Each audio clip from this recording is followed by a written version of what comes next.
인간은요, 본능적으로 자기가 원하는 걸 손에 넣기 위한 이 갈망이, 이 욕구가 굉장히 강해요. 여러분, 한번 마음이 꽂히면 그거 얻기 위해서 모든 걸 다 거기다 맞추잖아요. 얻을 때까지 그 마음을 놓지 않잖아요. 자, 그런데 이런 욕망이 벽에 부딪힐 때 이 반응이요, 권력을 가진 사람과 권력이 없는 사람과 확연하게 달라집니다. 권력이 없는 사람들은 그렇게 막 가지고 싶어도 현실적인 냉혹함을 깨닫는가, 현실이 이거구나 그러면서 좌절하고 포기하잖아요. 가지고 싶어도 가질 수 없구나, 이렇게 하는 게 권력 없는 사람들의 반응이고요.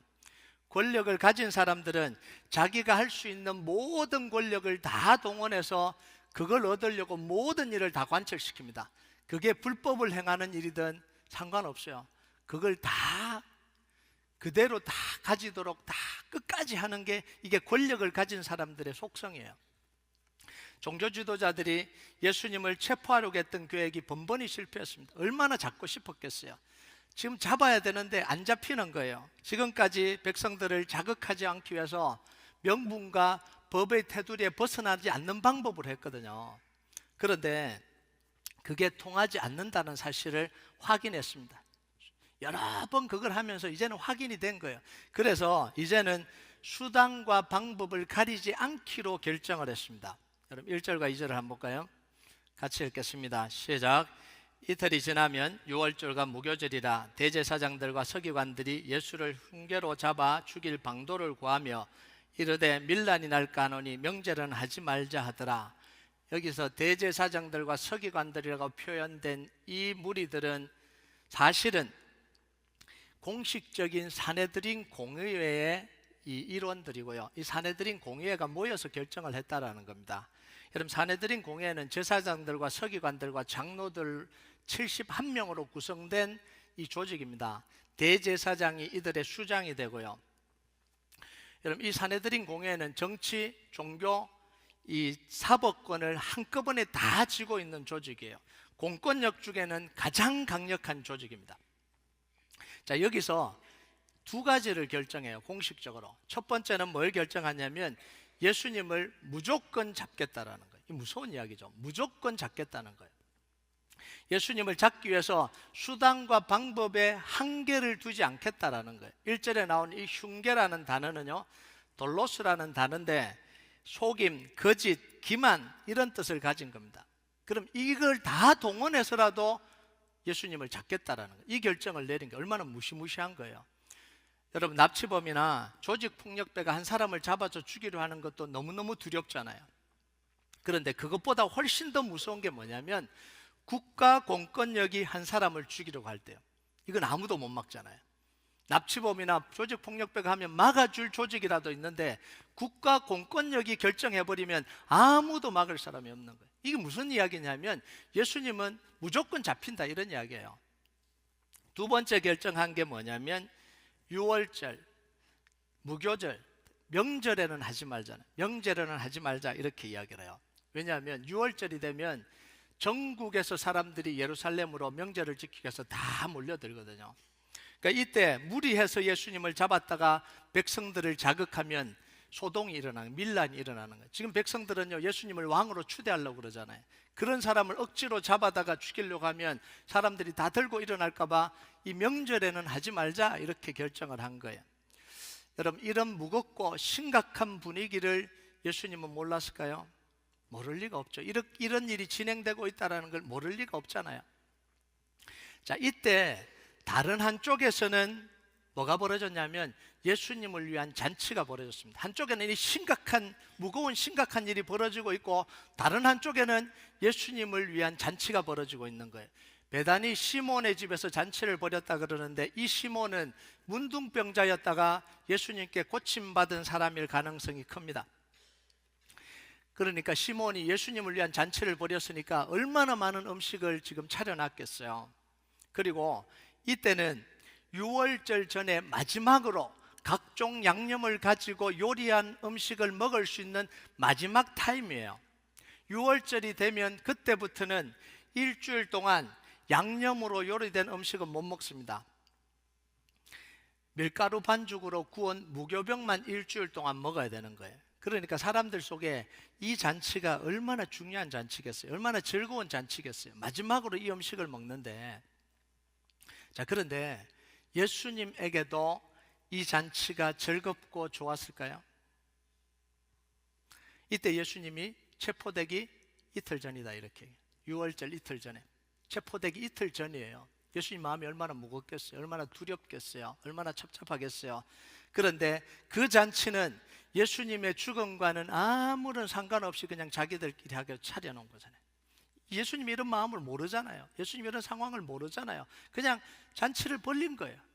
그리고 3번이나 자기가 십자가에 달려 죽는다고 해도 아무런 관심이 없었던 이 제자들, 차려진 음식을 탐하고 있는 그 제자들의 모습을 보고 있는 예수님의 마음이 어떻겠어요?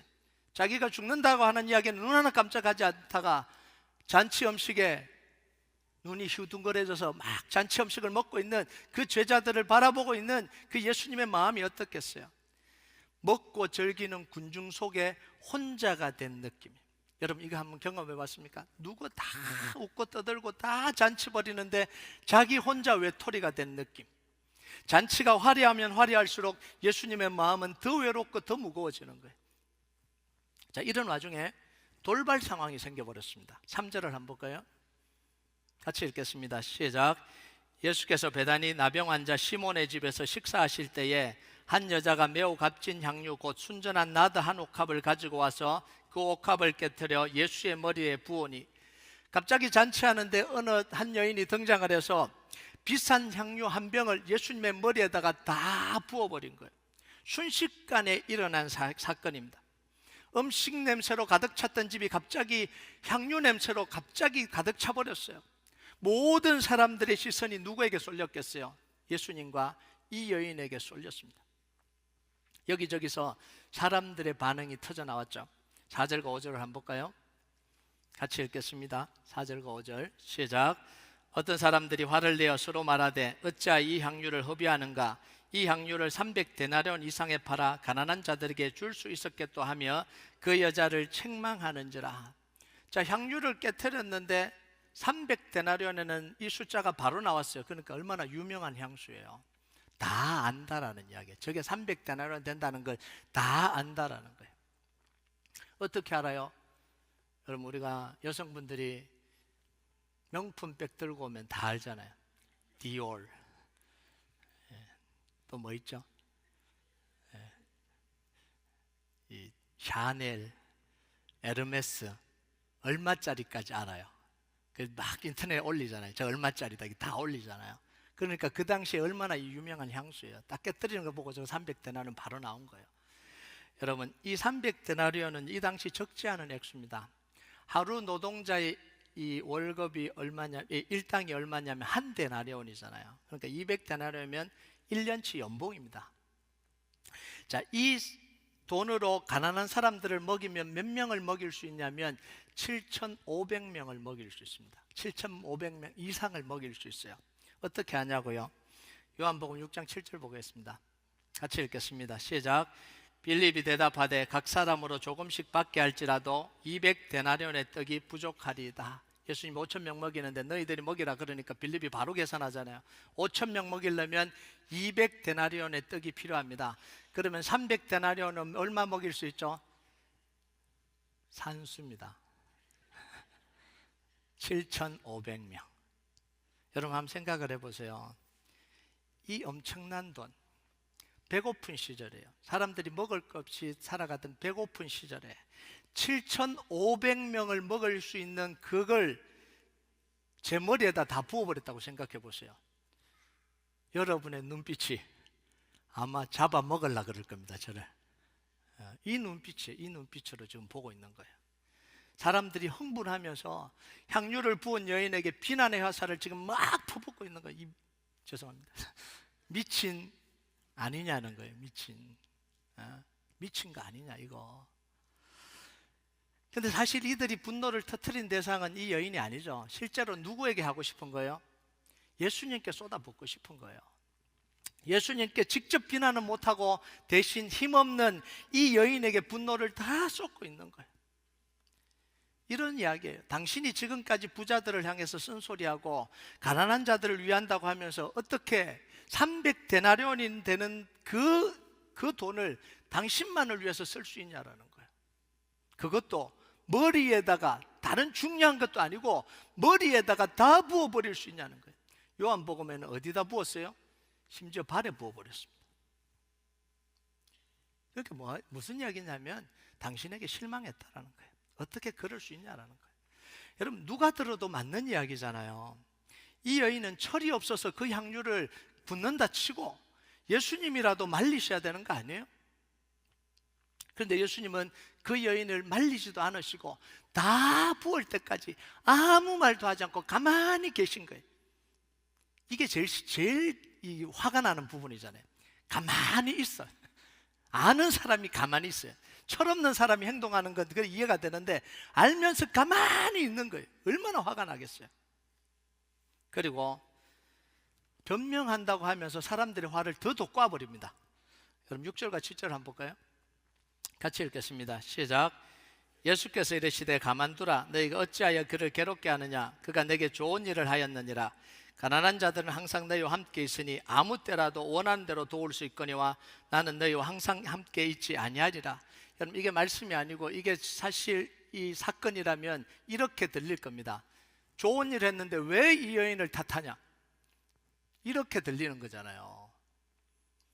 내가 평소에도 그랬던 거 아니고 이번 딱 한 번인데 그걸 가지고 이렇게까지 해야 되냐? 이런 투예요. 이렇게 들렸을 거 아니에요. 나는 항상 함께 있지 않다. 이게 마지막이다. 내가 평소에 했던 것도 아니고 이걸 한 번 하는데 왜 그렇게 난리냐? 여러분, 이 말을 듣고 사람들이 어떻게 했어요? 화가 더 나는 거잖아요. 사람들이 예수님의 말에 이해가 되고 설득이 됐을까요? 설득이 안 되죠. 예수님이 자신을 위한 궤변을 늘어놓는다라고 밖에 느껴지지 않는 거예요.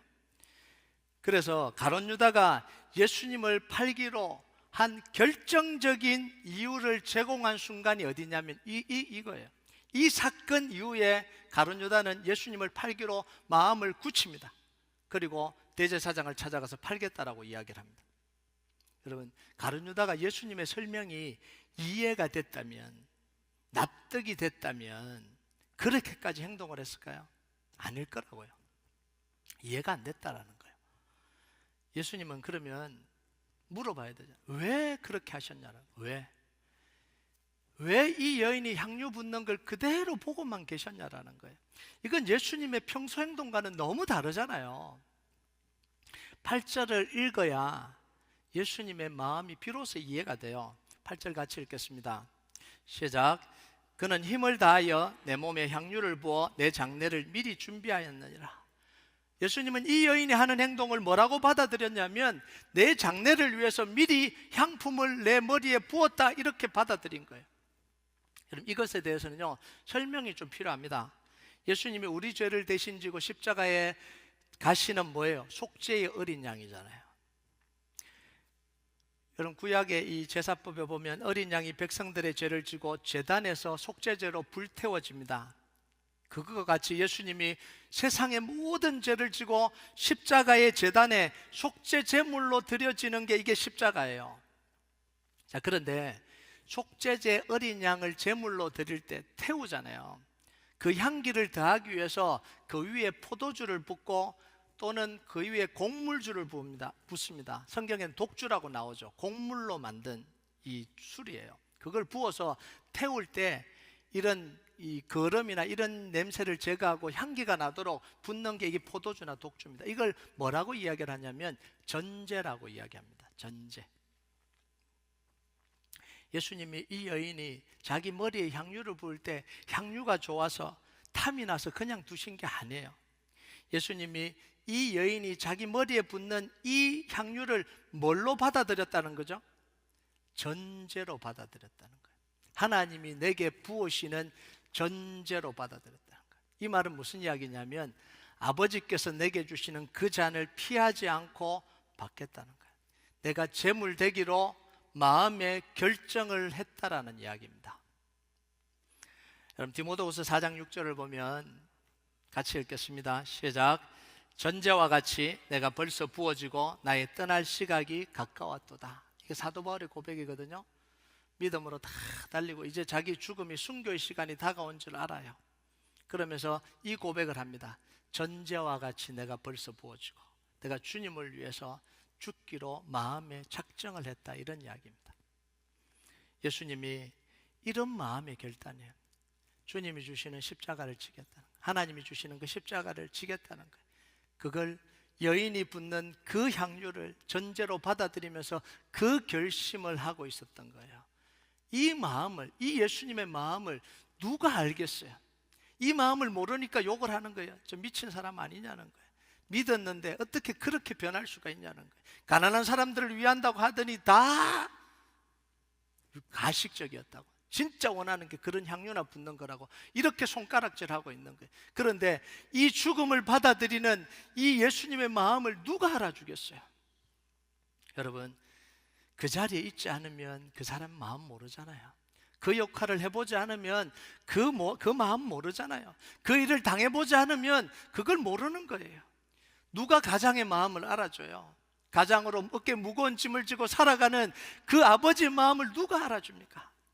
때로는 아내도 모르고 자식들도 모르고 살아가는 그 짐을 혼자 지고 욕을 먹으면서도 살아야 되는 게 그게 가장의 모습이잖아요. 엄마 마음을 누가 자식들이 알아줍니까? 자식들에게 가장 좋은 것만 주려고 그렇게 노력하고 그렇게 하는데 자식들은 엄마가 나한테 뭐 해준 게 뭐 있냐고, 엄마는 엄마도 아니라고, 다른 엄마들 보라고, 이런 이야기를 들으면서도 그걸 해야 되는 게 그게 그 마음이죠. 누가 알아줍니까? 예수님이 그 마음을 가지고 지금 향유를 받고 있는 거예요. 여러분, 예수님이 십자가로 가는 길에 종교 지도자들은 예수님을 죽이지 못해서 잡아서 혈안이 됐고요. 정말 위로가 돼야 될 이 제자들은 서로 좋은 자리 차지하려고, 예수님의 죽음은 아랑곳하지 않고 서로 좋은 자리 차지하려고 십자가를 지고 가는 바로 직전까지 서로 싸우고 다투고 있고요. 가룟 유다는 돈을 훔치려고 하는 데만 혈안이 되어 있고요. 아무도 예수님의 마음에는 관심조차 없는 거예요. 이때 유일하게 예수님의 마음에 위로가 돼준 사람이 바로 이 여인입니다.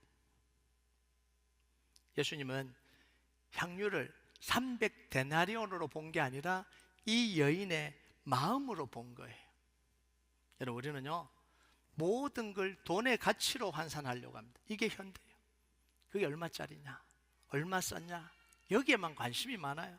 그래서 아깝다, 낭비다, 사치다, 이런 이야기를 하는 거예요. 어떻게 그런 데다가 그런 돈을 쓸 수 있냐, 이렇게 막 화를 내죠. 여러분, 그런데요 돈으로 환산할 수 없을 때가 있어요. 아무리 돈을 써도 아깝지 않을 때가 있습니다. 여러분, 그때가 언제예요? 자기의 마음을 표현할 때, 내 마음을 정말 감사하고 정말 귀한 사람을 위해서 내 마음을 표현할 때 아깝지가 않잖아요. 이 여인은 예수님께 힘이 된다면 돈이 문제가 아닌 거죠. 300데나리온이 문제가 아닌 거예요. 정작 이 여인은 아까워하지 않아요. 그런데 누가 아까워합니까? 주변 사람들이 아까워요. 이게 무슨 차이예요? 마음의 차이입니다. 마음의 차이. 여러분, 좋은 일을 하고도 욕을 먹고 있는 이 여인에 예수님이 감싸 주십니다. 5, 6절과 7절 같이 한번 볼까요? 같이 읽겠습니다. 시작. 예수께서 이르시되 가만두라, 너희가 어찌하여 그를 괴롭게 하느냐? 그가 내게 좋은 일을 하였느니라. 가난한 자들은 항상 너희와 함께 있으니 아무 때라도 원하는 대로 도울 수 있거니와 나는 너희와 항상 함께 있지 아니하니라. 가만두어라. 어찌하여 괴롭게 하느냐? 이 사람들이 여인을 얼마나 괴롭혔다는 거예요. 얼마나 욕을 했다는 거예요. 욕을 해댄 거예요. 정말 미친 사람이라고. 어떻게 그게 부어버릴 수 있냐고. 그런데 예수님은 이 여인의 행동이 얼마나 중요한 행동인지를 보여줍니다. 9절을 한번 볼까요? 같이 읽겠습니다. 9절 시작. 내가 진실로 너에게 이르노니 온 천하에 어디선지 복음이 전파되는 곳에는 이 여자가 행한 일도 말하여 그를 기억하리라 하시니라. 이 말은 굉장한 선언입니다. 예수님이 이 여인의 향유 붓는 이 사건을 예수님이 십자가에 달려 죽는 그 사건과 동일한 가치로 여겨주시겠다는 거예요. 야, 이게 얼마나 대단한 거예요. 사실은 가치가 같지 않잖아요. 어떻게 300데나리온 붓는 것과 예수님의 십자가가 동일한 가치가 있다고 말할 수 있어요. 그런데 예수님은 그 여인이 붓는 그 향유를 십자가의 사건과 동일한 가치로 여겨주시겠다라는 거예요. 그래서 예수님이 십자가가 전해지는 곳에는 이 여인이 행한 일도 전하여서 기념하게 할 것이다, 그대로 하셨잖아요. 우리가 예수님의 십자가와 예수님의 복음을 이야기할 때 이 여인을 기억하지 않는 사람은 아무도 없잖아요. 이게 하나님이 우리에게 해주시는 겁니다. 우리가 하나님께 드리고 하나님을 섬기는 건 정말 보잘것없는 거예요. 우리를 구원해 주신 그 구원에 비하면, 생명 주신 것에 비하면 정말 보잘것없는 거예요. 그런데 마치 우리의 생명을 드린 것처럼, 우리의 전부를 드린 것처럼 그렇게 여겨주신다라는 거예요. 얼마나 감사한 거예요. 하나님은 이 여인의 헌신을 가장 아름답고 향기롭게 받으셨다라는 거예요. 자, 그런데 이 여인이 향유를 붓는 이 장면을 보고 가룟 유다는 예수님을 배신하기로 결정합니다. 이 여인은 예수님의 마음을 위로하고 예수님께 힘이 되기 위해서 향유를 붓는데 그 장면을 보면서 가룟 유다는 배신하기로 결정합니다. 자기의 생각과 관점에서 예수님 바라보니까 예수님 이해가 안 되는 거예요. 십자가로 가는 예수님의 마음과 힘겨운 고통이 안 보이는 거예요. 자기 생각으로만 계속해서 보고 있으니까. 300데나리온 되는 이 큰 액수를 자기 머리에다 다 부어버리는 이런 인간하고는 함께 못하겠다는 거예요. 이런 지도자는 내가 지도자로 섬길 수가 없다라는 거예요. 자신은요, 가장 냉철하고 가장 정확하게 판단했다고 생각합니다. 가장 정의롭게 판단했다고 생각했습니다. 그 결과가 뭐냐면 이런 인간은 죽어야 된다는 거예요. 여러분, 그런데 성경은 가룟 유다가 정의로운 판단을 했다 이렇게 하지 않고 뭐라고 이야기하냐면 마귀에게 이용당했다 이렇게 이야기합니다. 요한복음 13장 2절 한번 볼까요? 같이 읽겠습니다. 시작. 마귀가 벌써 시몬의 아들 가룟 유다의 마음에 예수를 팔 생각을 넣었더라. 자기는 가장 정의롭게 한다고 하고 이런 지도자와 함께 할 수 없다고 하고 가장 의롭다고 그렇게 선택을 했는데 성경은 뭐라 그러냐면 그 행동이 사단에게 조종당했다는 거예요. 사단에게 이용당했다는 거예요. 여러분, 아이러니하게도 예수님을 판 이 가룟 유다의 행동이요, 예수님을 유월절 어린 양으로 죽게 하는, 십자가에 달리게 하는 그 역할을 하게 만들었어요. 그럼 다시 말하면 성경이 예언이 성취되는데 쓰임받은 거예요. 불명예스럽게 쓰임받은 거예요. 여러분, 산헤드린 공회에서 두 번째 내린 결정이 뭐였죠? 첫 번째는 무조건 잡겠다는 결정이었고, 두 번째는 명절에는 하지 말자고 결정을 내렸습니다. 원래 계획에 의하면 이 산헤드린 공회는 유월절과 무교절이 지나고 난 뒤에 예수님을 잡아서 십자가에 죽이려고 했습니다. 이게 원래 계획이잖아요. 명절에 하지 말자 그랬으니까. 그런데 실제로 예수님을 체포한 때가 언제예요?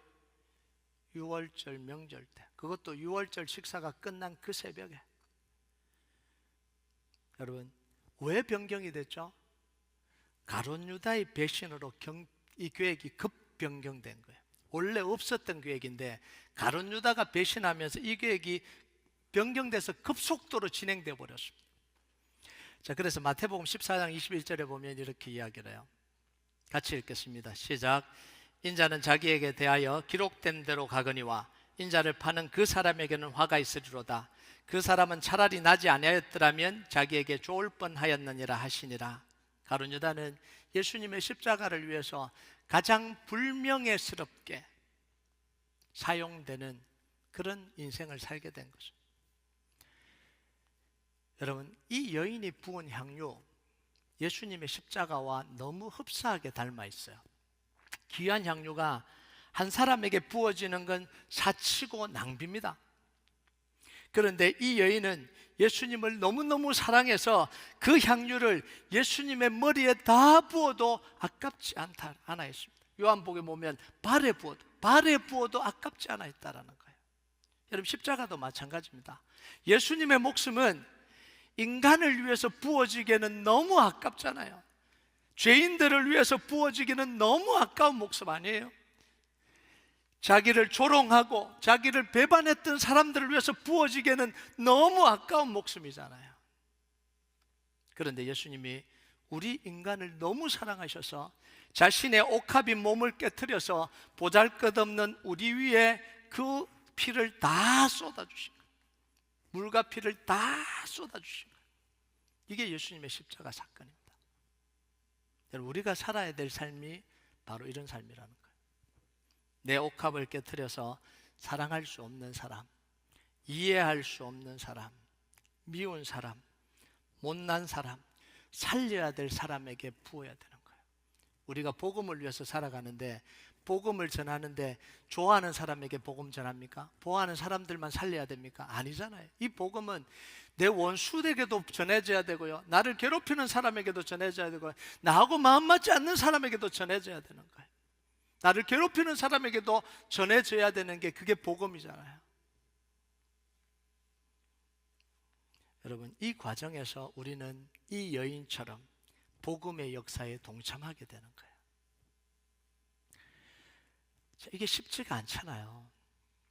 내 중요한 것, 내 소중한 걸 깨트려서 저런 인간인데 내가 저런 인간하고 함께 해야 되나? 늘 괴롭히기만 하고 늘 뒤에서 이상한 짓이나 하고 나한테 도움 주는 거 1도 없는 저 인간들을 위해서 나도 마음을 열어야 되나? 이런 생각하면 우리가 살아가잖아요. 근데 복음이라는 건 뭐냐면 죄인들을 위한 게 복음이잖아요. 죽어가는 사람들을 위해서 하는 게 복음이잖아요. 어떻게 복음이 내가 사랑하는 사람에게만 전해질 수 있는 게 복음이겠어요? 그러니까 우리의 본성과는 너무 맞지 않는 거예요. 그 복음을 전하고 하나님을 위해서, 나라를 위해서 산다는 게 우리의 본성과는 너무 다른 거예요, 사실은. 그러니까 나에게는 그럴 마음이 없으니까 하나님께 그 마음을 달라고 기도하는 거예요. 나는 그렇게 할 존재가 아니니까 그렇게 할 수 있도록 해달라고 기도를 하는 거예요. 하나님의 마음을 달라고 기도하는 거예요. 내가 정말 하기 죽도록 싫은 일을 할 수 있도록 하나님이 마음을 달라고 기도하는 거예요. 그 과정에서 우리가 뭘 느끼냐면 하나님의 마음을 느끼는 거예요. 그 과정에서 예수님의 마음을 느끼는 거예요. 저 배반하는 저 베드로를 향해서 끝까지 사랑한다라고 말하는 예수님의 그 마음이 내 속에 느껴지는 거예요. 그러니까 성숙하고 성장해 나가는 겁니다. 여러분, 우리가 좋은 일을 한다고, 편안할 때 많은 일을 한다고 성장되지 않아요. 정말 하기 싫을 때, 정말 어려울 때, 정말 아플 때 그 일을 해야 성장이 일어납니다. 성숙이 일어나요. 여러분, 우리가 뭔가 목소리를 높일 때, 뭔가 비판하고 판단할 때 정말 복음을 위해서인지를 생각해야 됩니다. 정말 하나님 나라를 위해서인지 바르게 판단해야 돼. 그렇지 않으면 우리는 가룟 유다처럼 정의를 위해서라고 이야기하면서 정말 나는 바르게 판단한다고 하면서 사단의 종로를 타게 되는 거예요. 여러분, 이 여인은요, 판단하지 않아요. 그냥 마음이 가는 대로 하잖아요. 예수님의 마음이 무거울 것 같으니까 예수님의 마음이 느껴져서 그 옥합을 깨트려서 예수님께 붙잖아요. 여러분, 가슴으로 사는 사람은요, 몸이 바빠요. 이해하고 챙기고 한다고 몸이 바빠요. 그런데 머리로 사는 사람은요, 입이 부지런합니다. 판단하고 정죄하고 이건 아니지 저건 아니지 이거 그렇게 하면 안 되지. 입이 너무 바빠요. 가슴으로 사는 사람은요, 몸이 너무너무 바빠요. 내 한 몸으로 다 하기가 힘들어요. 이 사람도 챙겨야 되고 저 사람도 챙겨야 되고 저분도 또 찾아가서 또 기도해 줘야 되는데 못하니까 너무 답답하고 안타까운 거예요. 그런데 머리로 사는 사람은 늘 입이 부지런해요. 그러면서 뭐라고 이야기하냐면 교회를 위한다고 이야기하고 누구를 위한다고 이야기하고 가장 교회를 사랑한다고 하는 사람들이 입이 바쁜 사람들이에요. 입이 바쁜 사람. 여러분, 우리에게 주어진 복음은 가슴으로 전하는 복음입니다. 이 여인처럼 그 영혼의 아픔이 느껴져서 복음을 전하고 그 사람의 인생이 무너지는 게 너무너무 마음 아파서 복음을 전하고 가슴으로 사는 게 복음으로 사는 겁니다. 여러분, 이 여인처럼 우리의 귀한 향유를 깨뜨리고 가슴으로 한 영혼 한 영혼을 세워가는 여러분과 저와 우리 교회 되길 주님의 이름으로 축복합니다. 우리 같이 찬양하도록 하겠습니다. 이 찬양 하나님 앞에 좀 같이 올려드리겠습니다. 아버지, 당신의 마음이 있는 곳에 나의 마음이 있기를 원해요.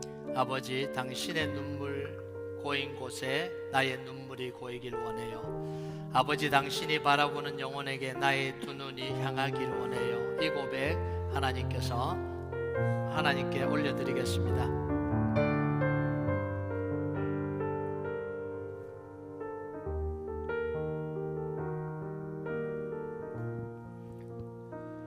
아버지, 당신의 마음이 있는 곳에 나의 마음이 있기를 원해요. 아버지, 당신의 눈물이 고인 곳에 나의 눈물이 고이길 원해요. 아버지, 당신이 바라보는 영혼에게 아버지, 당신이 바라보는 영혼에게 나의 두 눈이 향하기 원해요. 아버지, 당신이 울고 있는 어두운 땅에 아버지, 당신이 울고 있는 어두운 땅에 나의 두 발이 향하길 원해요. 나의 마음이 아버지 나의 마음이 아버지의 마음 알아.